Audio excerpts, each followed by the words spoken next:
Peter Hollins and Newton Media Group present the Science of Self podcast. Today is February 21st, 2022. If you're one who keeps a to-do list going for your daily tasks, what did you do the last time that you completed one of your items on your to-do list?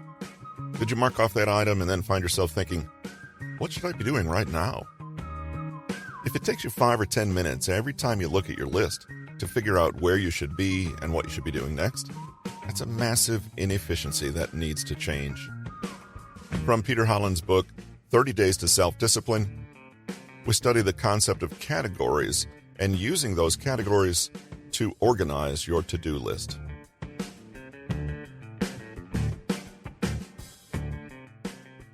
A straightforward to-do list can be just as unproductive as having nothing at all. It can make you spin your wheels, create anxiety, and cause more confusion than it should. After finishing a task, you can very easily slip into the danger pit that arises when you attempt to select your next task, creating a loss of focus. This occurs if you only list every task you need to complete without priority or organization. If you've got a to-do list that simply lists 10 tasks, how do you even know where to start? Do you start from the top and work your way down to the bottom? What if you start in the middle? What if you get stuck on the first task? You can spend 10 minutes trying to make sense of your task landscape every time you glance at it, or you can use categories to effectively milk the most from your list. A list for a list's sake doesn't accomplish everything you need it to do in an efficient way. It only ensures you don't forget tasks completely.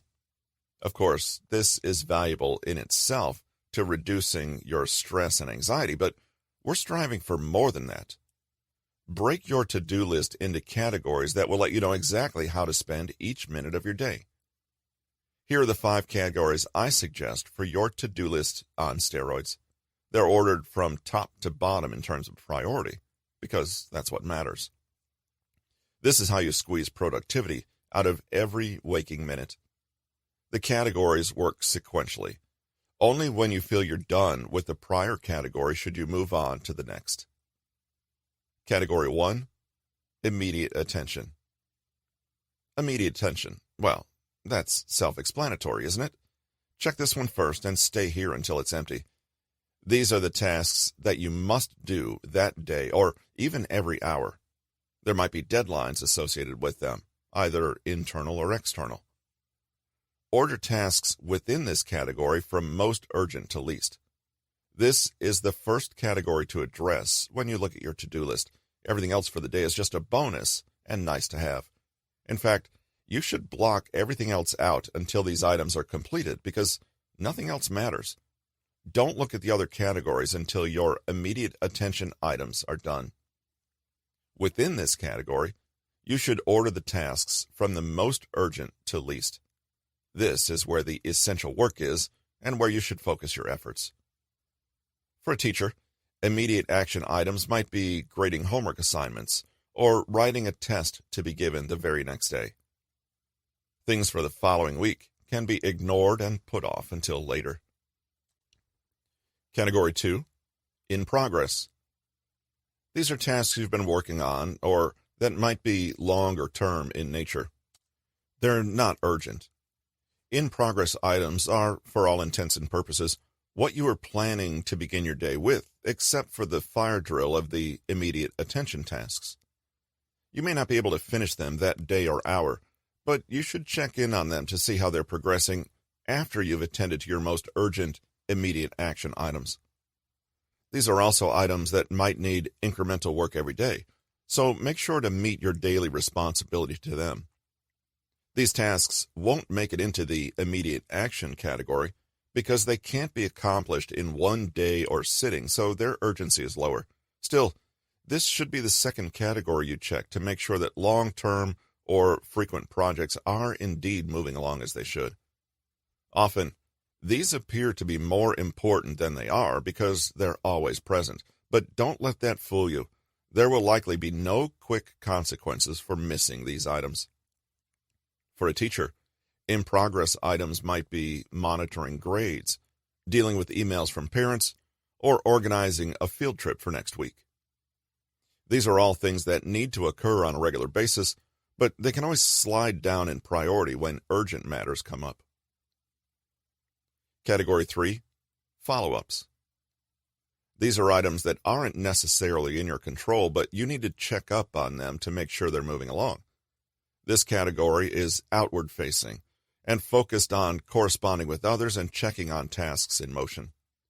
Most of the time, your emails and calls can be pushed down to this level of priority.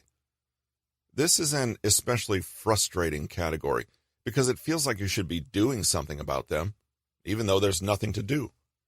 The items in this category feel mentally unfinished, and they unfortunately occupy a space in your brain. Things you might list here are to remind others about something, to follow up on a project, or to call someone back. This is also where you take note of tasks about which you have not heard back. In a sense, this is similar to the don't do list. They're not your responsibility, and you don't have to actively do anything besides check in with people. This category is mainly for checking the progress of tasks that have made it out of the prior two categories. If they've been stalled on something unrelated to you, your job still isn't done yet. Even so, these don't warrant a higher priority because the main focus isn't on you. You just want to make sure they'll be ready for you when you need them. For a teacher, follow-up items might be making sure all permission slips have been signed and organizing a teacher's luncheon is on track. None of these rest on the teacher himself at the moment, but they involve him overall. Category 4, upcoming. The upcoming tasks are a category you want to keep your peripheral vision on. These are things that might be tomorrow or next week, or they might depend on the current task you're finishing up now. Whatever the case, they aren't things you should currently devote your time to. They are the next dominoes to fall, and what you should proactively plan for so you have a clear idea of what the rest of your week or month looks like. This category is about setting yourself up for the future versus doing something for the present moment. It's a good idea to plan out your upcoming tasks as far ahead of time as possible and simply be aware of what's going to be on your docket on any given day or week. This ensures you don't miss anything by constantly thinking about what your next steps are.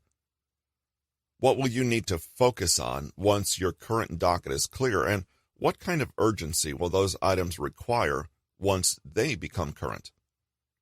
This is the category of tasks that people can most stand to improve on. We all know what tasks are urgent and require our primary and secondary efforts, but what about what follows? Focusing more attention to this category will help you maintain better focus in the long run. For a teacher, upcoming items might be thinking ahead to group projects for the next unit and projecting when you'll run out of construction paper. These won't come into play for days, if not weeks, but understanding what's to come is important in pacing and focus. Category 5, ideas. This idea should resemble more of a list of ideas and tasks that you want to explore. They are aspirational. It might say something like, phone as a memory recorder. These are ideas that you can't devote time to immediately and are therefore your last priority, but you still need to keep them in mind. Take notes on your future projects whenever you can, and they'll take shape sooner rather than later. These ideas will often start as big-picture tasks and then break down into small, manageable chunks and tasks. You might spend a lot more time here than you think, because nothing else can actively be worked on at the moment. Remember, that doesn't mean nothing is happening. It's just that your role is paused for the time being.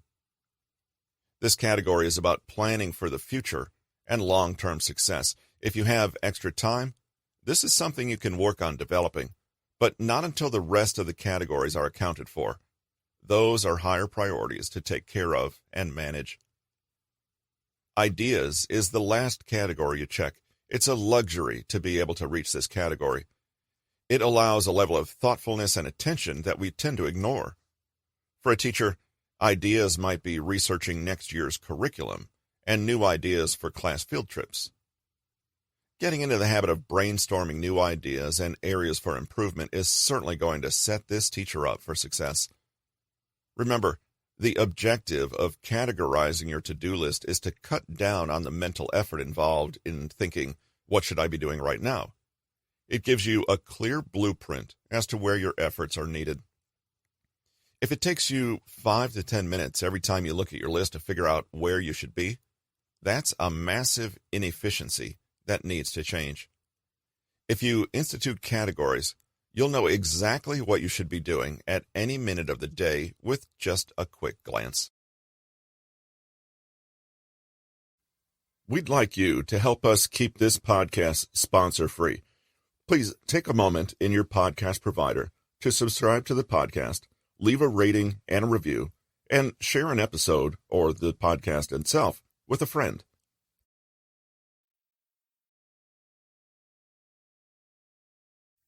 This has been 30 Days to Self-Discipline, a blueprint to bust laziness, escape the couch, become a machine, and accomplish your every goal.